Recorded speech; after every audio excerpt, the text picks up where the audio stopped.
Palworld, the totally not Pocket Monsters adventure, for legal reasons. We're your hosts today, Pree and Lorenzo, and we're here today to help you decide if this game is a bargain win or needs to wait for you in the bargain bin.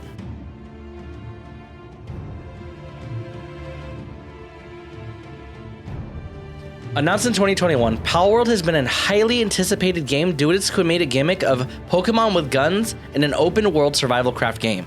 Developed and published by Tokyo-based company Pocket Pair, the concept of the game and lead cause of its success thus far was spawned from CEO and producer Takuro Mizobi, asking would it be possible to add monster collecting elements to the open-world survival craft genre. Following its initial release on January 19th of 2024, Pocket Pair tweeted that surpassed 8 million users via the Steam store in just 6 days, with an analyst even pointing out that Palworld had briefly surpassed even Fortnite in average playtime on the Xbox Game Pass, albeit the post was just for funsies. After creating or joining a world, you're tasked with creating your character. The amount of customization options is quite slim, only being able to choose preset hairstyles and faces. But there's sliders for body proportions and colors.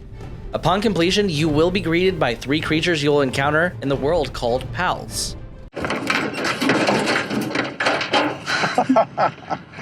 Jesus Christ. After the cutscene, you are cut loose into the world to do as you see fit. However, there is an optional tutorial box in the top right corner for you to follow if you need some guidance. You are introduced to a survival guide filled with information to help you in your adventure if reading is more your speed. Both of us played together and followed the tutorial path. As the survival guide is 41 sections long, we closed the book almost immediately and went on our way. Of course, not before reading the section saying, what should I do first? We did note a few details that weren't explicitly pointed out by the tutorial box, such as elemental matchups. Like for instance, fire is strong against grass, and fire is weak to water. Not unlike other RPG games with attributes. Getting into the main mechanics of the game, we both had separate interests off the bat. I started investing time into the base, expanding and collecting the resources to craft items unlocked in the technology page of your menu, while I sought after fighting and collecting pals. Oh god.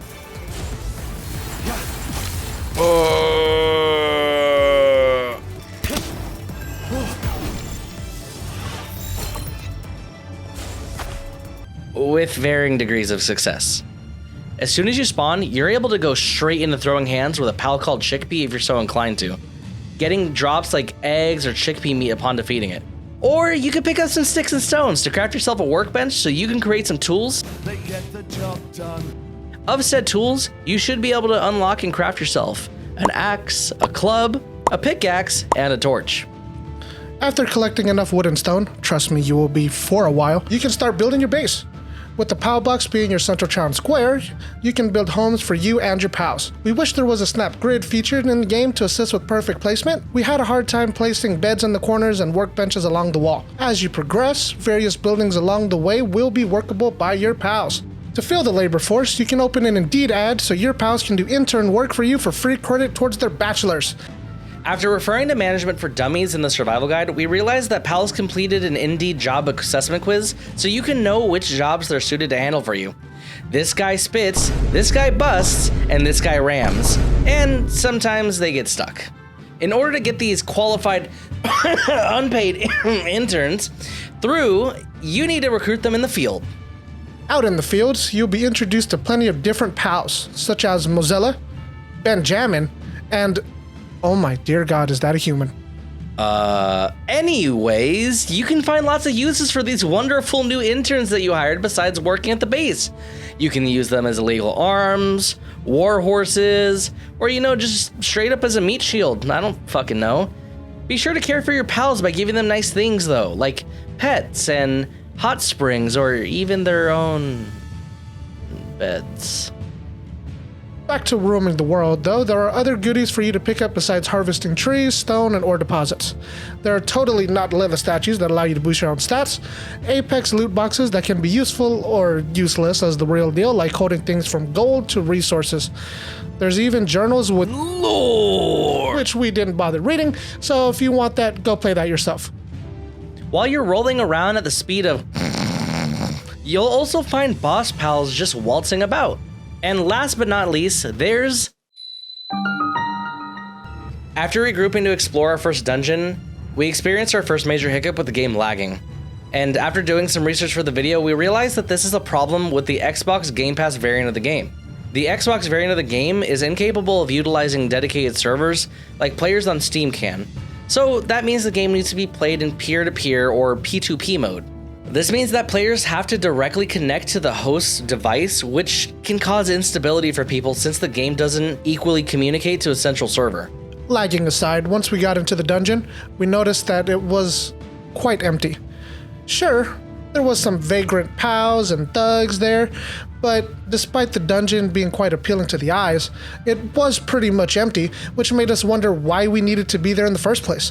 It's worth noting there was special ores in there, but nothing pointed them out to us than a different normal deposit, and with no map to speak of once we went inside, we tried not to stray too far off from the central chamber. Even the boss fights in this dungeon was pretty lame, with Lorenzo getting knocked out because I was just horsing around, and he had to stall for me.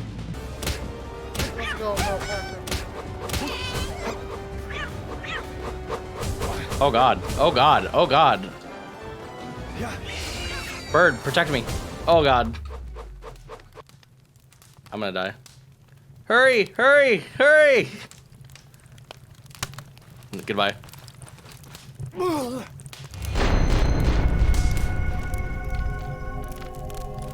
keep dying because this man keeps getting lost.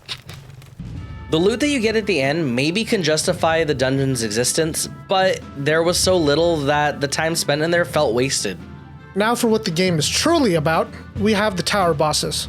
Lorenzo thought the intro cutscene for the first tower was clean, but he did note that besides the opening cutscene and the one for the tower, there kinda wasn't any other cutscenes and it really added to the moment. The tower fight itself was challenging and gave us a run for our money. We could have prepared better. We came straight out of the dungeon with barely any arrows to either of our names, and our pals not being full health or diversified enough to sort of strategize.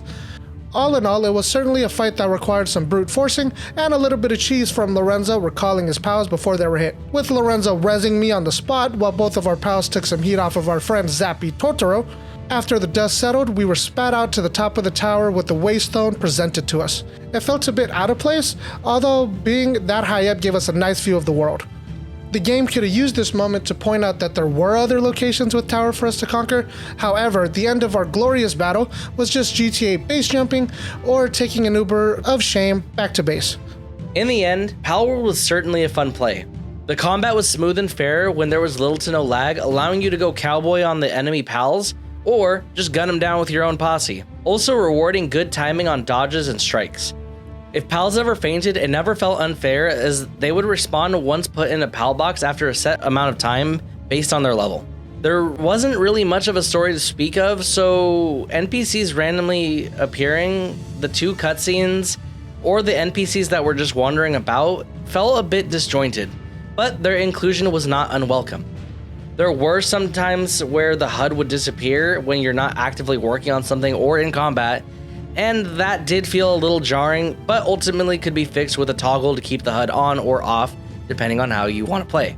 The game could also benefit from all pals in the world having a number next to their HP gauge to help you determine if you're going to take them down or if you're even doing damage. If you're the kind of hombre that enjoys Rust or Ark Survival Evolved, those types of games, this might be your cup of tea now or when the full game drops. If you're shopping around for reviews on YouTube and Twitch, the game is currently available on the Xbox Game Pass, so we recommend giving it a shot-free risk on there. Otherwise, it can probably wait for the bargain bin sale. Thank you so much for watching. If you liked this video, like, comment, and subscribe. We're trying something new with the Big Chumps videos format, so bargain bin was a little different this time around. And going forward, it's going to be pretty similar to this, and other shows will be different as well. So let us know what you think about this one and those videos in the future. Also, we've moved Chump Change to a different YouTube channel, so be sure to go check that out. It's going to be linked in the description, as well as it's going to be on the header of our YouTube channel. And we'd appreciate it if you guys could go check out those videos as well. So, thanks for watching. We'll see you guys in the next one. Later.